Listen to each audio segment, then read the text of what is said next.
En el numeral 787 se amplía la información sobre opiniones e interpretaciones.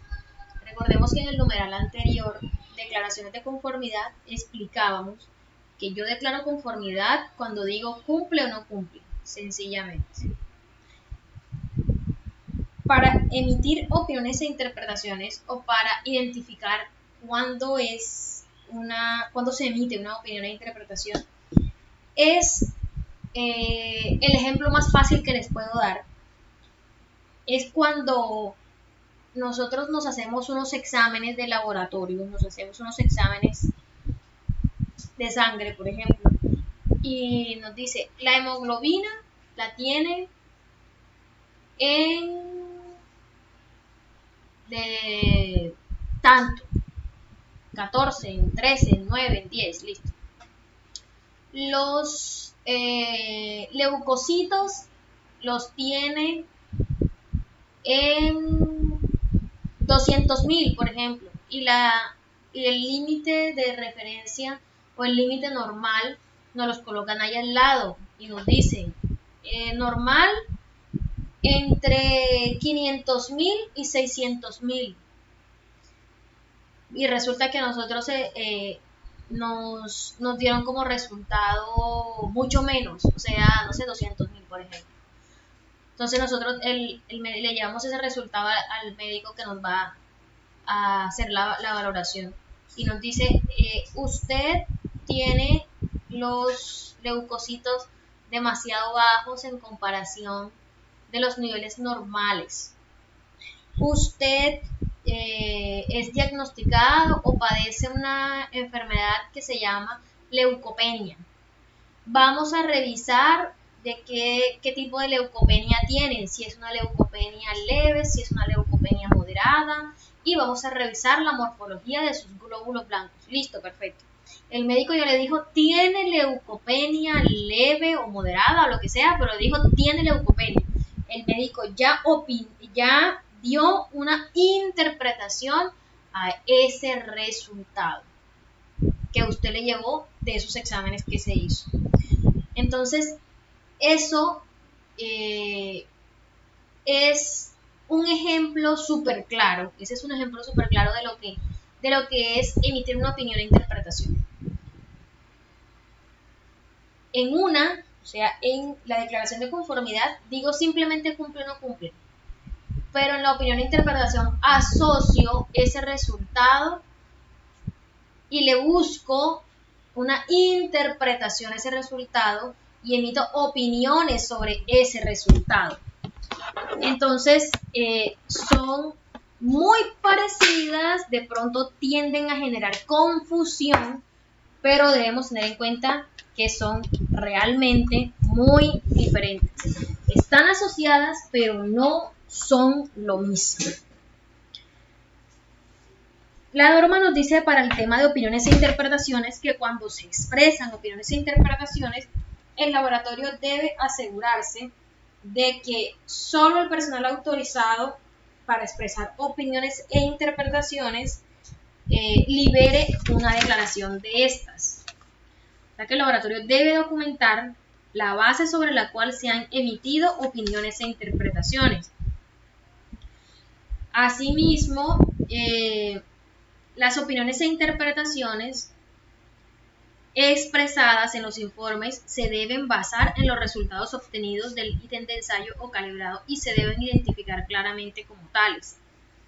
Lo que les decía, cuando se vaya a realizar una opinión e interpretación, es importante que hagamos énfasis en que esas opiniones e interpretaciones están expresadas en los resultados obtenidos por el laboratorio. No se puede comprometer a generalizar o a dar opiniones e interpretaciones de manera que queden muy abiertas y puedan prestarse para malos entendidos con el cliente. Cuando las opiniones e interpretaciones se comunican directamente mediante diálogo con el cliente, se debe conservar registro de tales diálogos. Esto es algo que está como muy ligado al tema de mantener evidencia objetiva de las conversaciones mediante diálogo o telefónicas que se tengan con el cliente, que no haya evidencia escrita. Por ejemplo, no haya un correo, sino que lo manejamos telefónicamente. De pronto algunas novedades del servicio o algunas opiniones e interpretaciones, en este caso, pues todo debemos tener evidencia objetiva. Si no hay un correo, está obligado usted, señor funcionario que está recibiendo la llamada, o usted que está conversando con el cliente, sea de manera presencial por medio de una reunión o sea por teléfono, usted está obligado a hacer una anotación en ese folio de ese servicio y colocar allí cuáles fueron esos aspectos importantes que conversó con su cliente, la hora, si hubo algún arreglo, alguna modificación, si llegaron a algún acuerdo, si hay alguna novedad o algo importante que notar, usted debe hacer referencia en ese registro de esa conversación. En el numeral 788, modificaciones de los informes, la norma nos da 3 partes importantes que debemos tener en cuenta para el momento en el que se necesiten modificar informes. Cuando se requiere cambiar, corregir o emitir nuevamente un informe ya emitido, cualquier cambio en la información se debe identificar claramente cuando sea apropiado y se debe incluir en el informe la razón del cambio. Nosotros vamos a hacer unas modificaciones en los modelos de los informes existentes a manera de mejora y también a manera de dar cumplimiento con la norma en su versión 2017, y vamos a colocarles un espacio para incluir la razón del cambio o describir la razón del cambio. Nosotros dentro de los informes los identificamos las versiones y las identificamos claramente. Sí, la versión tuvo un cambio. Pero si nos devolvemos a qué sucedió en el informe del cliente X y encontramos 7 versiones, 5 versiones, 3 versiones, no vamos a saber realmente cuál fue la razón del cambio en cada versión. Entonces, esto nos va a ayudar a identificar claramente la razón del cambio y a saber si es necesario emitir un nuevo informe o sea, vamos a saber, al emitir un nuevo informe, o sea, al sacar un nuevo archivo con una versión diferente, vamos a identificar fácilmente qué fue lo que se le cambió. El otro aspecto a tener en cuenta para las modificaciones de los informes es que las modificaciones a un informe después de su emisión se deben realizar solamente en forma de otro documento o de una transferencia de datos que incluya la declaración modificación al informe número de serie tal o versión tal o una forma equivalente de redacción. Nosotros no lo tenemos como números de serie, sino como versiones para identificar las modificaciones. Entonces es importante que tengamos claros que a esas modificaciones que nos pidan los clientes, esas correcciones, solo se van a hacer únicamente pues en la forma de otro documento que se identifique con la versión siguiente a la anterior, y se debe colocar la declaración de modificación al informe tal, o sea, al informe CC número tal, como lo tengamos identificado. Estas modificaciones deben cumplir con todos los requisitos descritos en la norma. Cuando sea necesario emitir un nuevo informe completo, se debe identificar de forma única y debe contener una referencia al original al que reemplace. Eso también es algo importante.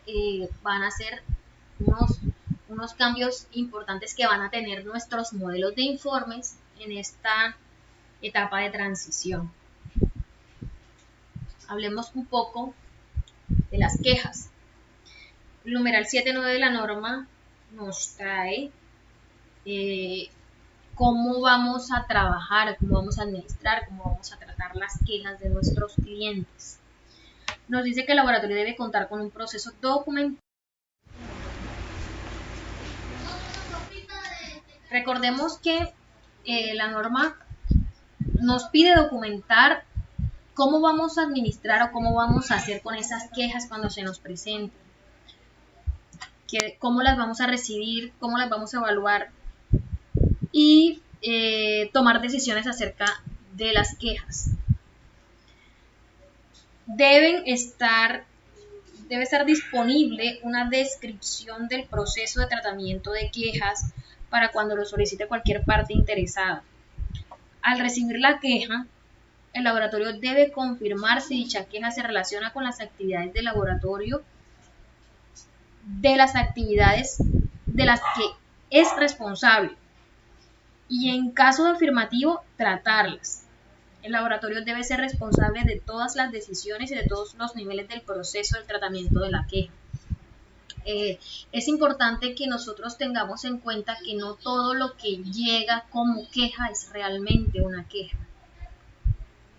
Hay situaciones en las que el cliente se siente inconforme o se queja por alguna novedad del servicio o por algo que sucedió, pero que en algunos casos son cosas que no están dentro de la injerencia o dentro del trabajo o dentro de la responsabilidad del laboratorio. Entonces, es muy importante que cuando nosotros recibamos la queja, confirmemos si realmente dicha queja se relaciona con las actividades del laboratorio de las que somos responsables o para las que fuimos contratados. Si es así, es nuestra obligación y nuestra responsabilidad tratar esas quejas y tomar pues las decisiones o las acciones pertinentes en los niveles del proceso que sea necesario para poder trabajar y darle pues respuesta y cierre eficaz a esas quejas. El proceso de tratamiento de quejas debe incluir al menos los elementos y métodos siguientes. Primero, una declaración del proceso de recepción, validación, investigación de la queja y decisión sobre las acciones a tomar para darles respuesta. Segundo, debe incluir el seguimiento y registro de las quejas, incluyendo las acciones tomadas para resolverlas. Adicional a ello, debe incluir asegurarse de que se toman las acciones apropiadas para resolver dicha queja. El laboratorio que recibe la queja es responsable de recopilar y de verificar toda la información necesaria para validar dicha queja. Siempre que sea posible, el laboratorio debe acusar el recibo de la queja y debe facilitar a quien presenta la queja informes de progreso y los resultados de tratamiento de la queja. O sea que nos están diciendo, PEA no puede quedarse hermético con la situación que sucedió, que se identificó, que el cliente manifestó como queja, sino que debe acusar el recibo de la queja. Señor cliente, recibo su queja, nos comprometemos a trabajar en resolverla y ahí le justificamos que ya recibimos la queja, además de facilitar informes de progreso.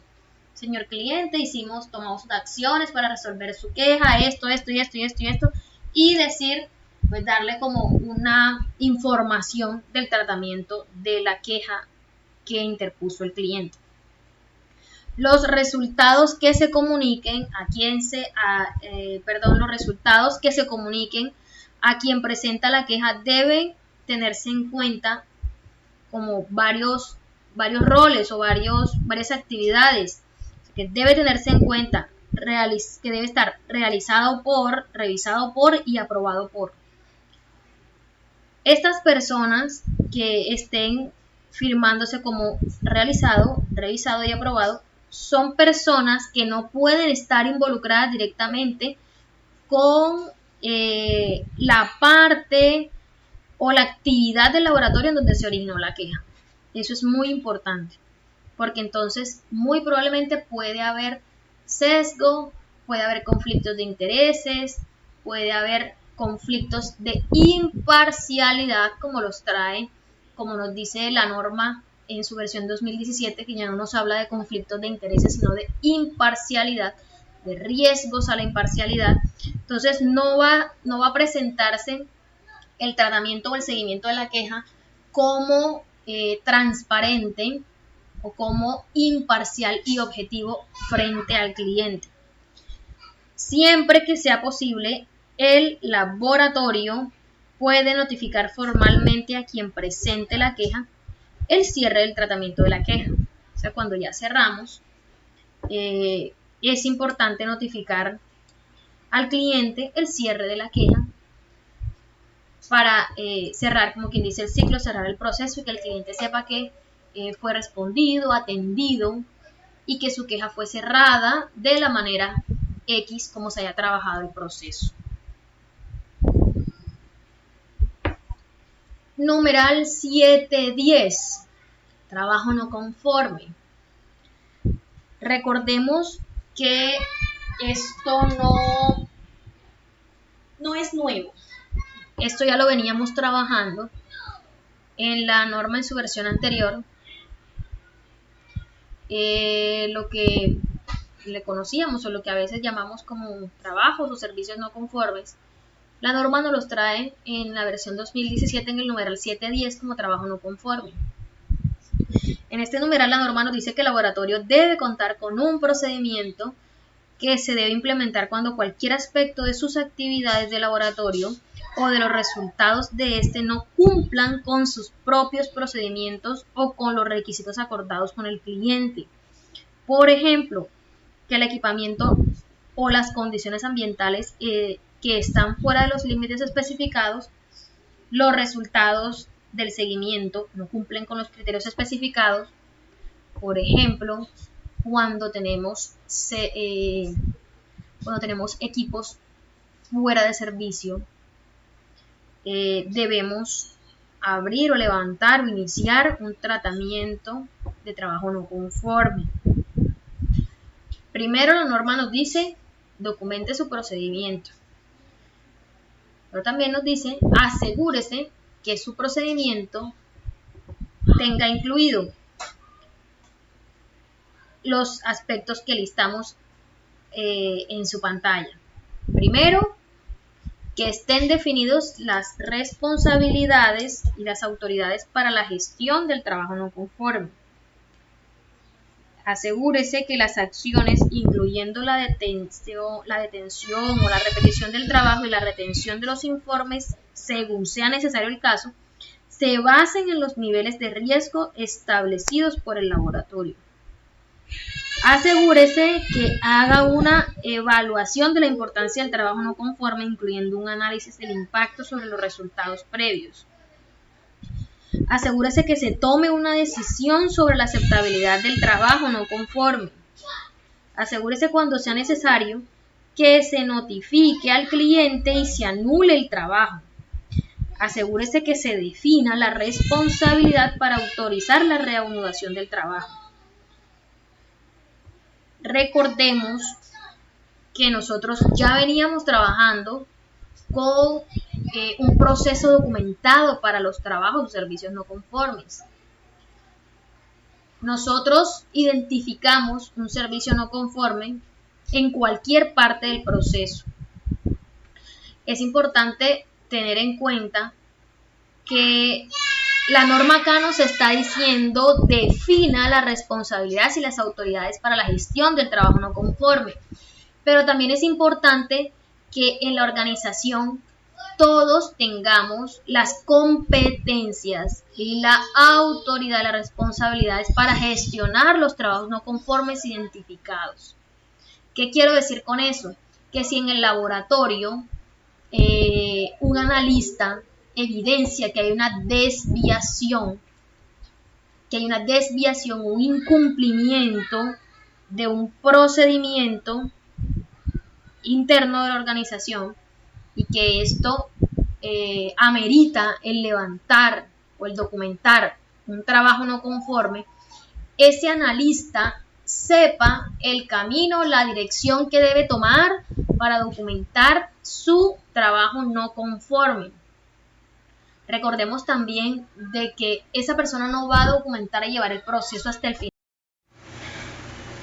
Esta persona que inicia el proceso de gestión del trabajo no conforme, con la identificación, en que empiece a documentarlo, en qué fue lo que identificó, qué fue lo que pasó y qué fue lo que incumplió, no va a llevar el proceso hasta el final. Recordemos que hay diferentes actores o diferentes roles que intervienen dentro de la gestión o del tratamiento de un trabajo no conforme, y que hay unas responsabilidades específicas durante la atención y la gestión del trabajo no conforme, como es ese rol que autoriza la reanudación del trabajo, ese que autoriza suspender o detener el trabajo, ese grupo interdisciplinario que hace el análisis del impacto de los resultados de ese trabajo no conforme, ese grupo interdisciplinario que evalúa la importancia del trabajo no conforme. Es importante que se parta por la identificación. Al nosotros arrancar o iniciar con la identificación, se van a ir desplegando una serie de actividades en el camino, pero no tengan miedo a levantar o a documentar un trabajo no conforme. No tenga miedo o no lo omita, porque eso hace parte de la mejora del proceso, hace parte de la mejora del sistema. Muy probablemente vamos a encontrarnos con alternativas muy buenas para asegurarnos de que esa desviación no vuelva a ocurrir, y vamos a llevar nuestros procesos de la mano con mejores controles para lograr el aseguramiento de la validez de nuestros resultados. Entonces, esto es algo que es importante para la mejora del laboratorio, gestionar adecuadamente los trabajos no conformes. Entonces, este procedimiento vamos a socializarlo, tiene unos pequeños cambios de lo que nos traía la versión 2017, pero vamos a trabajarlo de forma muy parecida, no va a tener un cambio muy brusco, y vamos a trabajar adecuadamente y en conjunto para darle mejor gestión a nuestros trabajos no conformes.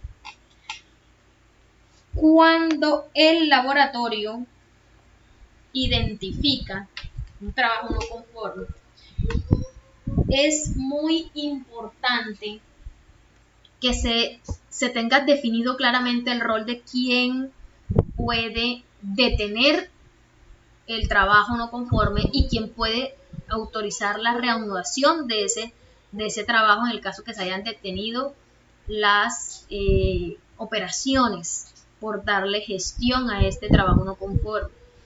Entonces, cada actividad de estas o cada responsabilidad o cada rol de esto va a quedar contemplado en el procedimiento y lo vamos a documentar de manera muy clara para que sea comprendida por todos y podamos gestionar de manera adecuada y eficaz nuestros trabajos no conformes. El laboratorio debe conservar registros del trabajo no conforme y de las acciones según lo identificado en el apartado anterior. Todas las actividades que están listadas desde el literal A hasta la F deben tener evidencia objetiva, deben quedar registradas en los formatos que se especifiquen para gestionar el trabajo no conforme. Cuando la evaluación indique que el trabajo no conforme podría volver a ocurrir o exista duda acerca del cumplimiento de las operaciones del laboratorio con su propio sistema de gestión, el laboratorio debe implementar acciones correctivas. O sea, si nosotros dentro del análisis que realizamos es muy probable o nos damos cuenta que puede volver a ocurrir esa desviación, debemos implementar las acciones correctivas necesarias para que no se materialice nuevamente esa situación, para que realmente podamos evidenciar la mejora del proceso con las acciones que vamos a interponer y que esa desviación o esa situación indeseable que produjo ese trabajo no conforme no vuelva a ocurrir. Llegamos a la última parte del numeral 7 con el control de los datos y gestión de la información. Con este numeral terminamos nuestro módulo correspondiente a los requisitos del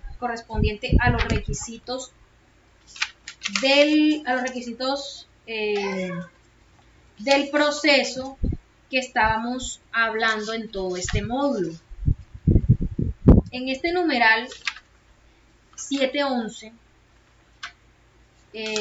se abarca el control de los datos y gestión de la información del laboratorio. Este numeral es un numeral nuevo que nos trae la norma para gestionar los datos y la información necesaria para llevar a cabo las actividades del laboratorio. O sea, nos habla de sistemas de gestión de la información del laboratorio. Entonces, en este numeral la norma nos dice que el laboratorio debe tener acceso a los datos y a la información necesaria para llevar a cabo las actividades del laboratorio. Los sistemas de gestión de la información del laboratorio utilizados para recopilar, procesar, registrar, informar, almacenar o recuperar datos se deben validar en cuanto a su funcionalidad, incluso el funcionamiento apropiado de las interfaces dentro de los sistemas de gestión de la información del laboratorio, por parte del laboratorio antes de su introducción. Siempre que haya cualquier cambio, incluida la configuración del software del laboratorio o modificaciones al software comercial listo para su uso, debe autorizar, documentarse y validarse antes de su implementación. Nosotros en este momento en el laboratorio no contamos con ningún software para procesamiento de datos, no contamos con ningún aplicativo ni nada por el estilo para procesamiento, almacenamiento, registro, recopilación de los datos que se gestionan o que se obtienen durante las operaciones diarias del laboratorio o en cualquier parte del proceso. Nosotros no contamos con estas herramientas, pero nos apoyamos de algunos software de uso comercial que ya están listos para su uso. O sea, que están licenciados, que están validados, que ya han sido documentados y autorizados para su uso. Entonces, cuando nosotros no hacemos uso de ese tipo de software o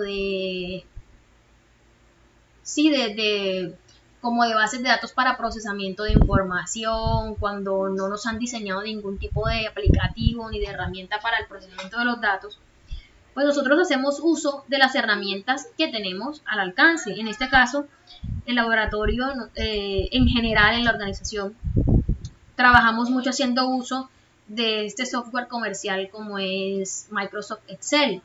Entonces nosotros estaríamos utilizando un software comercial de uso general, pues para el campo de aplicación que fue diseñado.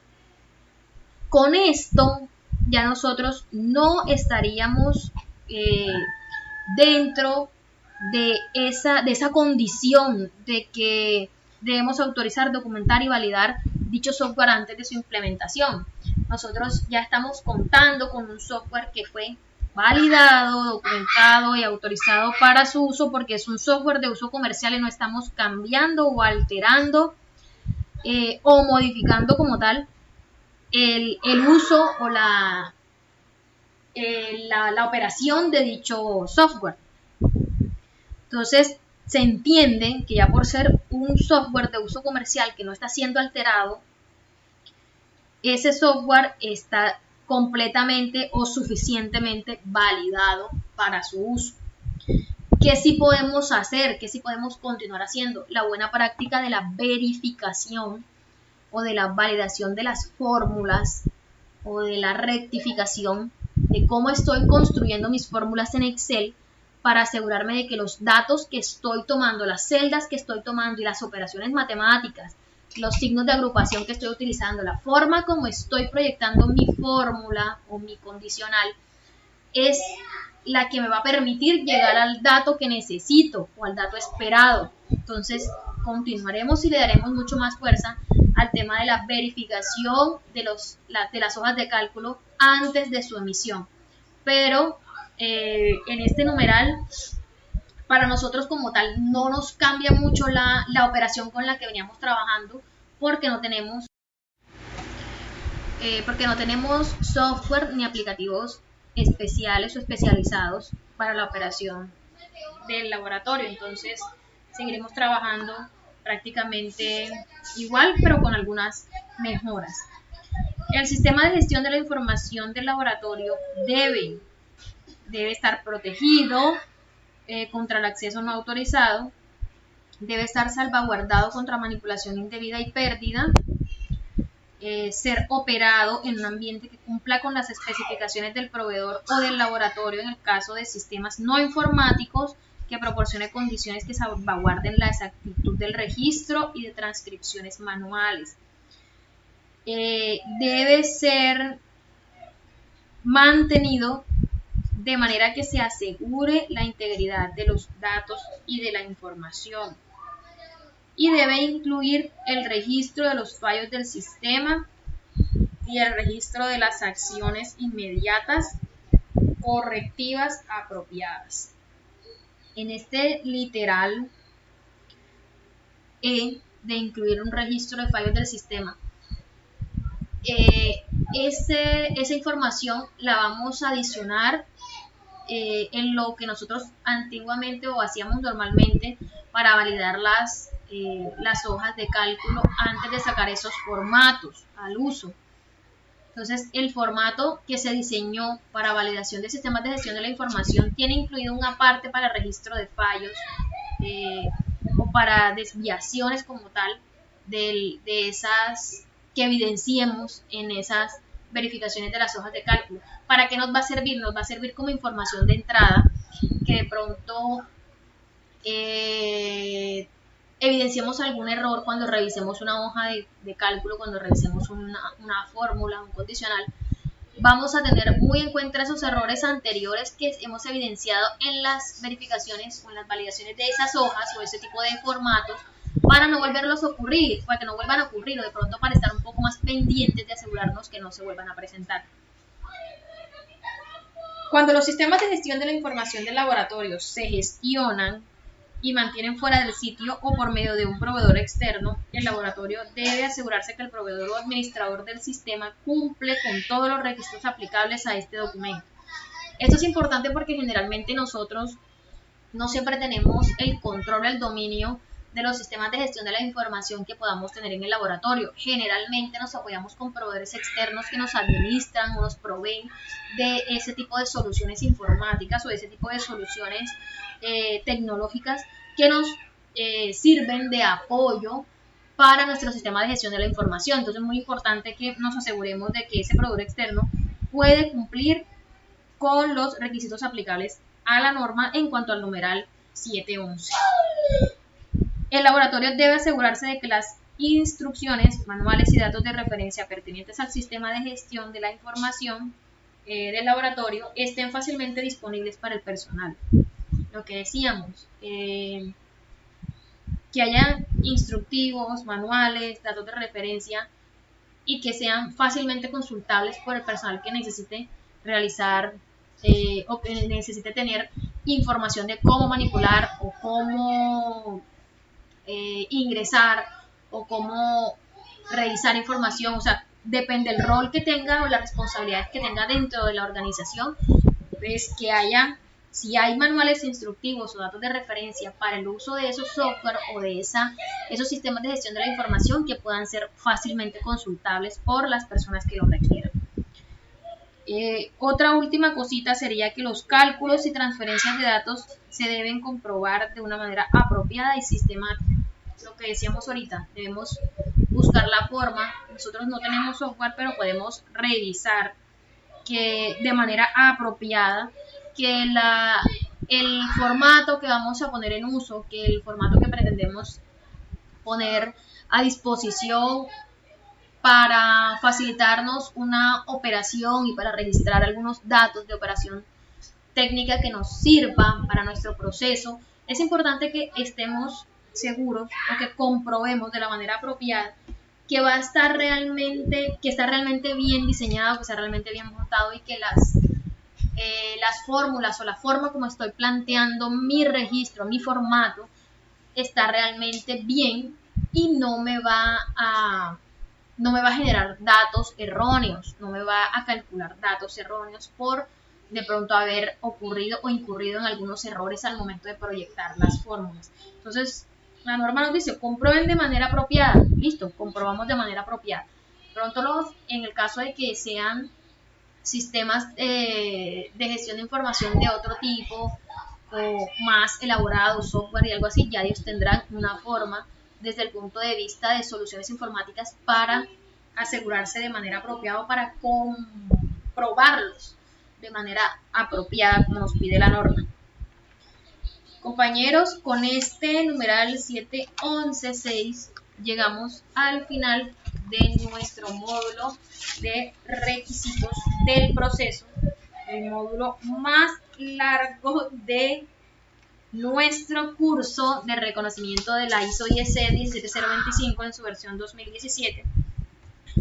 Abarcamos en este módulo temas como revisión de solicitudes, ofertas y contratos, revisamos lo que fue selección, verificación y validación de métodos, revisamos lo que fueron temas de muestreo, manipulación de los ítems de ensayo o calibración, registros técnicos, evaluación de la incertidumbre de medición, aseguramiento de la validez de los resultados, informes de resultados, revisamos sistemas de gestión de la información, revisamos quejas y revisamos trabajos no conformes. Entonces, espero que haya sido muy provechosa, completamente útil para el desarrollo de sus actividades, todas las explicaciones que hemos trabajado durante el desarrollo de este módulo, toda la información que hemos compartido por este medio durante el desarrollo de este módulo. Entonces, muchísimas gracias por su tiempo y vamos a tratar de estar siempre en contacto y montando cursos de este tipo.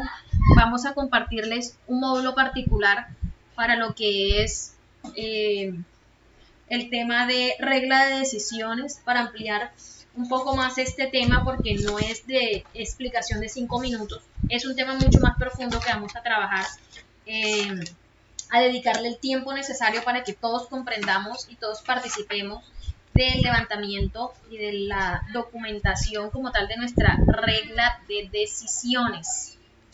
Entonces, muchas gracias, compañeros, y nos vemos en un próximo curso.